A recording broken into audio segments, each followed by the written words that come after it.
morally bankrupt this president was when he vetoed yesterday a sensible, moderate, and realistic bill. That's right, Mr. President. This is a moderate bill. This is a centrist bill. Because it had to include people from across the spectrum in Congress. It doesn't say bring the troops home instantly. It says bring them home by March of 2008. That's a very moderate and centrist position, and this president still vetoed it and still refuses to engage, as the Baker-Hamilton Commission recommended, diplomatically, economically, and politically in Iraq, and that's morally bankrupt. Morally bankrupt. Effectively, the president is the one who is against the troops. Yeah. It's not the Congress. Right. It's not the Congress that is in danger of letting no money for the troops happen. It is the President of the United States. That's who it is. Because he's holding them hostage. There is somebody who's holding hostages, and it is the President of the United States. He is holding our troops hostage to his stubbornness, his refusal to face reality, and his refusal to change. And he's the one, if there is no money for the troops, he's the one who is saying, I want an endless war. And that's morally bankrupt. Morally bankrupt. He's the one. He's the one. Congress needs to come back at this president, because he apparently is addicted to war and militarism. And when you have an addict, there's only one way to challenge them.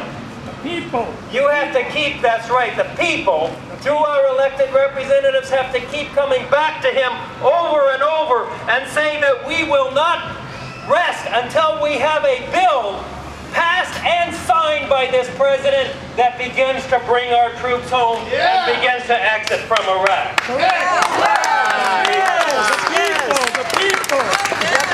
Now, we've had encouraging conversations with some of our members of Congress. Not too long ago, we met with Representative Rob Andrews, one of our members who is on the Armed Services Committee, very important position. And he said pretty much what I just said. He said we should come right back at the president with another bill that demands that our troops be brought home. And I hope that they will listen to Rob Andrews and other people who are making good sense. But I want to conclude by saying where we really need to focus our energies. We have most of the Democrats with us. But what we need to do now is move ahead and get some of those Republicans to start peeling off from their morally bankrupt support of this president. When you stand with a morally bankrupt president, then you are morally bankrupt. And therefore we need to confront, especially any of you who are from districts represented by Republican members of Congress, you need to go and read them the Riot Act and tell them that you are not going to let up on them.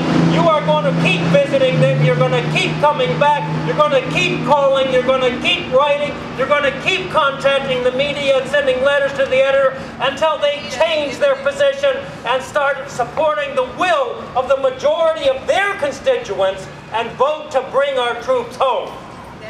Now! Who is We need to do that, especially, I want to name some more names. I've already named Alberto Gonzalez.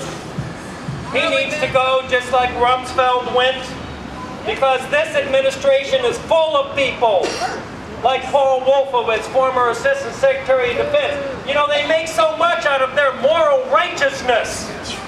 Hypocrisy. And it's hypocrisy. It's morally bankrupt. Every one of them is morally bankrupt. But let me name a few names in closing. Representative Rodney Frelinghuysen and Representative Mike Ferguson. They said they're on the record publicly. They've said it to me personally, that they were opposed to the escalation in Iraq. And how did they vote? They have stood with this morally bankrupt president and supported this escalation. Well, that is morally bankrupt, and they need to hear from you, their constituents. He took offense. The president's veto of a carefully negotiated compromise Iraq funding bill with a sensible timetable for withdrawal of outrageous and profoundly undemocratic. That's right. The President stubbornly rejects these and other sensible proposals like the bipartisan Hamilton-Baker Commission for a truly new direction. He continues to reject the reality witnessed daily by the world that his escalation in Iraq, his whole military adventurism in Iraq is an abject failure, and he continues instead to rely on militarism to solve what is fundamentally a political, diplomatic, and humanitarian crisis in Iraq. So we need to stand up to these leaders who are morally bankrupt and tell them no to the veto and yes to an exit from Iraq. Yes! Yes! Yes! 1, 2, 3, 4, had enough of Bush's war. Join me. 1, 2, 3, 4, had enough of Bush's war. 5, 6, 7, 8, 9, 10. Support our troops, bring them home again. 5, 6, 7, 8, 9, 10. Support our troops, bring them home again. I'd like to call next on our next speaker, the Reverend Dr. George Hunsinger. He is a professor at Princeton Theological Seminary and the founder of the National Religious Campaign Against Torture. Dr. Hunsinger.